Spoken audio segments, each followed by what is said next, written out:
Okay, on secondary chemistry, chapter 5, D block elements, I am going to discuss one of the compounds.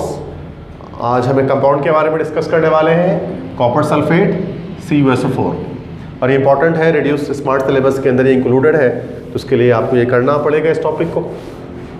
Copper sulphate formula होता है CuSO4, Cu is copper and SO4 is sulphate. तो या तो आप उसको copper sulphate कह दें। अच्छा, कॉपर आपको पता है दो तरह की वैलेंसीज अपने पास रखता है, कॉपर Cu+1 भी होता है और Cu आपके पास +2 भी होता है। Cu+1 कहलाता है क्यूप्रस और Cu+2 होता है क्यूप्रिक। ठीक है, तो ये CuSO4 है, दैट इज क्यूप्रिक सल्फेट भी इसको कह सकते हैं, या कॉपर सल्फेट आप इसको कह दें।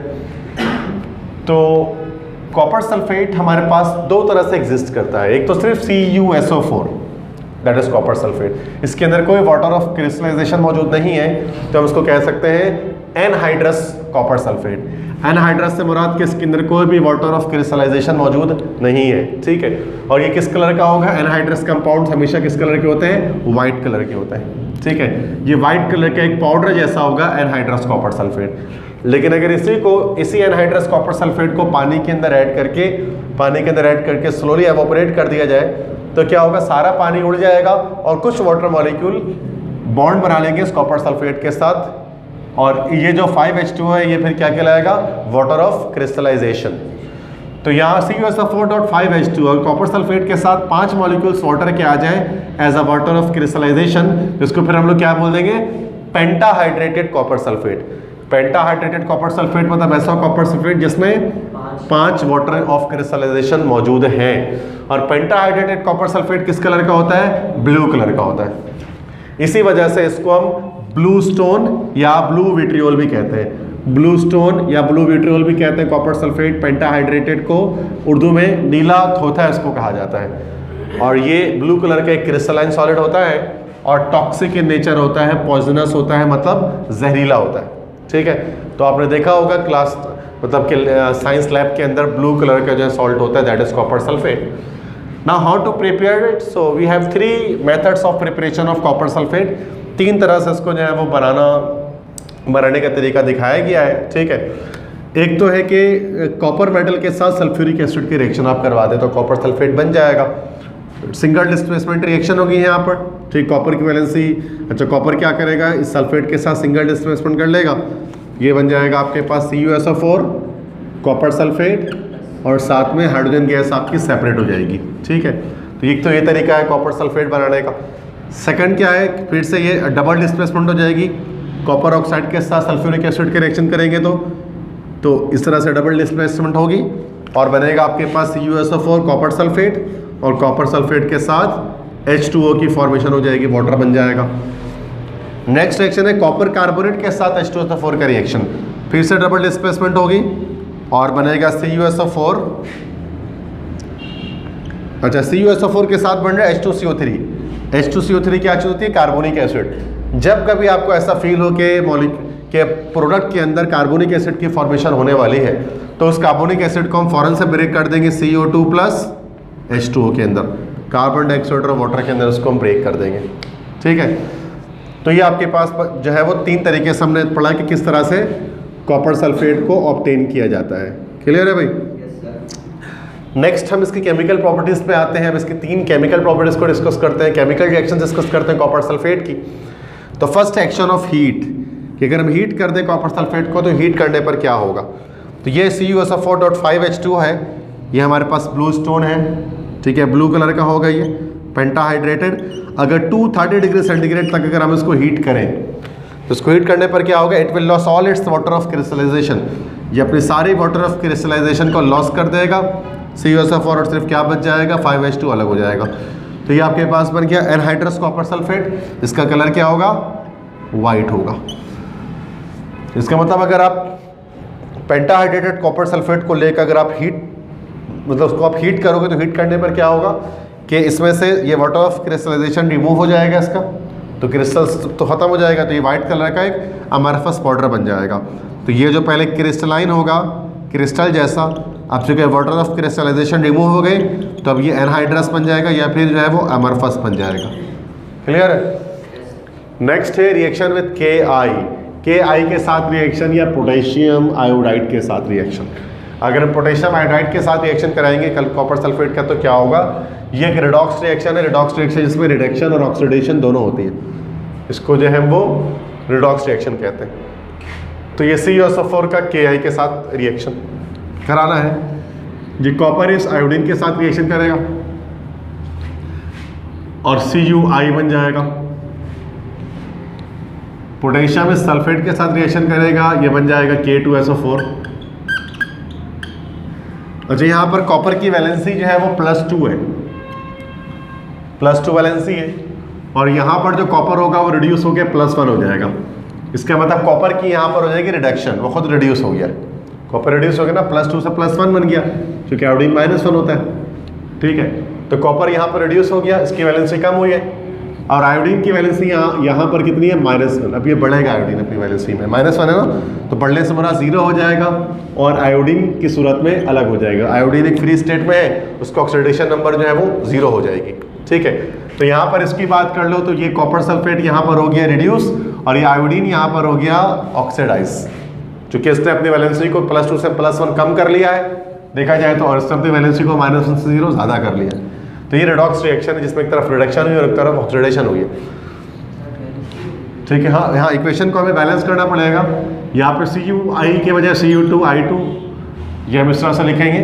ठीक है, तो ये यहाँ पर तब भी बात वही है कि 1:1 का ही रेशो है।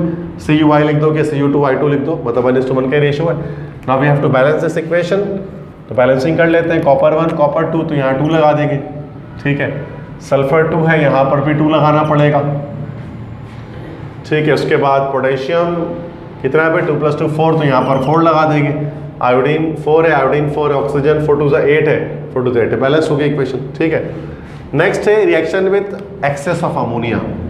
एक्सेस अमोनिया की जो है वो रिएक्शन कराई जाए। अच्छा, ऊपर इससे पहले की रिएक्शन विथ KI में मैं तुम्हें बता दूं कि जब हम सॉल्ट एनालिसिस कर रहे होते हैं तो सॉल्ट एनालिसिस करते हुए हम यही टेस्ट करते हैं कि अगर आपको टेस्ट करना है कि कॉपर सल्फेट है कि नहीं, तो आप उसमें क्या, कॉपर सल्फेट तो ब्लू कलर का होता है, आप उसमें KI पोटेशियम आयोडाइड थोड़ा सा डाल देते हैं, तो क्या होता है, चॉकलेट ब्राउन प्रेसिपिटेट्स बन जाते हैं।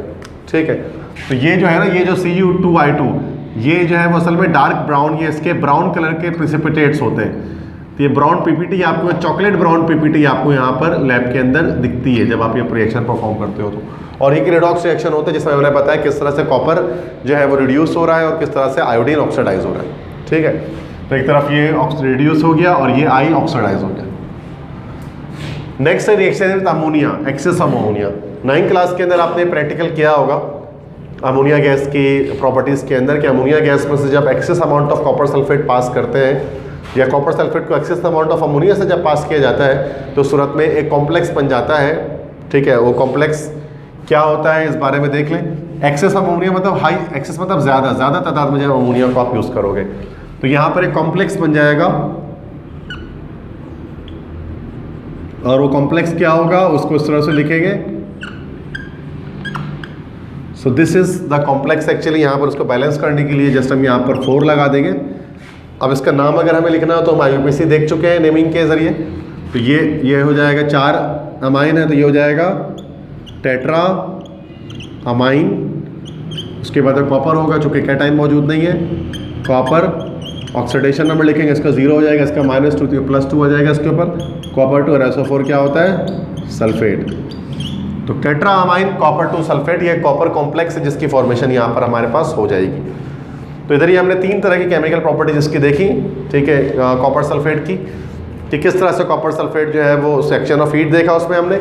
सेकंड हमने देखा कि जब वो KI पोटेशियम आयोडाइड के साथ रिएक्शन करेगा तो क्या बनाएगा, और थर्ड देखा कि जब उसका एक्सेस अमाउंट ऑफ अमोनिया से रिएक्शन करेंगे तो फिर वो एक कॉम्प्लेक्स की फॉर्मेशन करेगा। वो कॉम्प्लेक्स क्या है, टेट्रा अमाइन कॉपर 2 सल्फेट। और ये नेमिंग हमने इससे पहले लेक्चर में डिस्कस कर ली है कि किस तरह से इनऑर्गेनिक कॉम्प्लेक्सेस के नेम लिखेंगे।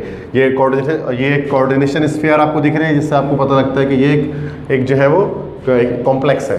ठीक है, और लिगेंड और मेटल और सब कुछ आपको दिख रहा है उसके अंदर। यूजेस की बात करें, इस्तेमाल की बात करें, कॉपर सल्फेट को कहाँ इस्तेमाल किया जाता है तो 4 इसके बड़े इंपॉर्टेंट यूजेजेस हैं। फर्स्ट तो ये कि कॉपर प्लेटिंग करने के लिए इसको इस्तेमाल करते हैं। क्लास 9th के अंदर आपने कॉपर प्लेटिंग की होगी प्रैक्टिकल्स के अंदर, है ना, आयरन के ऊपर कॉपर मेटल को चढ़ाया होगा। तो उसमें जो वो उसी में आपने देखा होगा ब्लू कलर का एक जो सोल्यूशन यूज़ करते हैं उसमें डिप करते हैं ना इलेक्ट्रोड्स को, तो वो कॉपर सल्फेट होता है, ब्लू सोल्यूशन जो होता है, कॉपर प्लेटिंग जिसमें हम करते हैं। नेक्स्ट है कि it is use in making voltaic cell. Voltaic cell बनाने में भी इसको इस्तेमाल किया जाता है। वोल्टाइक सेल क्या है? इलेक्ट्रोकेमिकल सेल है। डैनियल सेल भी इसको हम कह सकते हैं, वोल्टाइक सेल भी कह सकते हैं। जो पहला सेल बनाया था अलेजांद्रो वोल्टा ने, इटालियन इन्वेंटर थे, उन्होंने बनाया था। तो वोल्टाइक सेल अगर आपने देखा है कभी, फर्स्ट ईयर के अंदर भी था, 9 के टॉपिक में भी था, तो उसमें हम क्या करते हैं कि 2 हाफ सेल लेते हैं। एक हाफ सेल में जिंक सल्फेट, जिंक इलेक्ट्रोड डालते हैं जिंक सल्फेट के अंदर, और एक में कॉपर को डालते हैं कॉपर सल्फेट के अंदर, और इलेक्ट्रॉन्स क्या होते हैं इस तरह से जिंक से कॉपर की तरफ ट्रांसफर होना शुरू हो जाते हैं। ये पूरा एक कंप्लीट प्रोसेस है। फर्स्ट ईयर चैप्टर 7 में भी था इलेक्ट्रोकेमिस्ट्री के अंदर कि किस तरह से हम करंट डेवलप कर सकते हैं केमिकल एनर्जी से।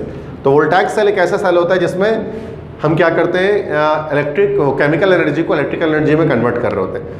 तो उसके लिए वहाँ पर 2 हाफ से लिए जाते हैं, एक में जिंक सल्फेट इलेक्ट्रोलाइट के तौर पे यूज़ करते हैं और एक में कॉपर सल्फेट यूज़ करते हैं। तो करंट जनरेट करने के, इलेक्ट्रिसिटी प्रोड्यूस करने के लिए भी लो अमाउंट में 1.10 वोल्ट से जनरेट होता है। तो लो अमाउंट ऑफ इलेक्ट्रिसिटी प्रोड्यूस करने के लिए भी हम कॉपर सल्फेट को इस्तेमाल कर सकते हैं।